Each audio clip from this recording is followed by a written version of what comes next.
UPI के जरिए payment करने में लगने वाला वक्त 16 जून से 50% कम हो गया है। National payments corporation of India यानी एनपीसीआई ने मई में यूपीआई से जुड़े कुछ नियमों में बदलाव किए थे, जो अब लागू हो गए हैं। इसके बाद अब लोगों का पेमेंट अधिकतम 15 सेकंड में पूरा हो जाएगा, जबकि पहले इसमें मैक्सिमम 30 सेकंड लगते थे।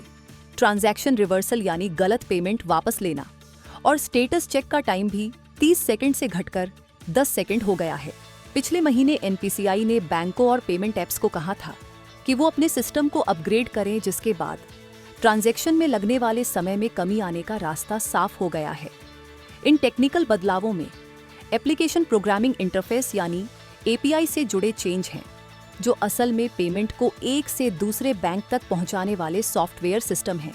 एनपीसीआई चाहता है कि यूजर्स को और बेहतर एक्सपीरियंस मिले, साथ ही ट्रांजैक्शन फेल होने की शिकायतें भी कम हो जाएं।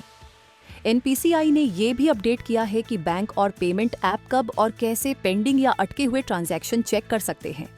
पहले ट्रांजैक्शन सफल होने की जांच करने के लिए ऐप्स को 90 सेकंड तक इंतजार करना पड़ता था। अब वो ट्रांजैक्शन शुरू होने के 45 से 60 सेकंड बाद ही इसे चेक कर सकते हैं। इससे भी ट्रांजैक्शन फेल होने की हालत में कंफ्यूजन कम होगा। तकनीकी बदलावों की जिम्मेदारी केवल एनपीसीआई, बैंक और पेमेंट ऐप्स को ही करनी थी, लेकिन ग्राहकों को अपने यूपीआई ऐप को अपडेट रखना होगा, क्योंकि पुराना ऐप वालों को ट्रांजैक्शन में दिक्कत आने की आशंका है। यूपीआई के जरिए इस साल कई बार बदलाव किए जाने का प्लान है। योजना के मुताबिक 30 जून 2025 से पेमेंट करने से पहले ग्राहकों को बेनिफिशियरी का सही बैंक नाम दिखेगा। इससे फ्रॉड में कमी आएगी।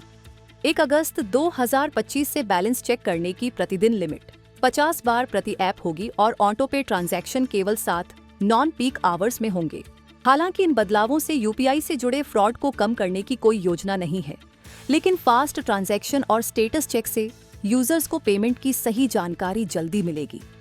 इससे अनुमान लगाया जा सकता है कि गलत ट्रांजैक्शन को तुरंत पकड़ने में मदद मिल सकती है।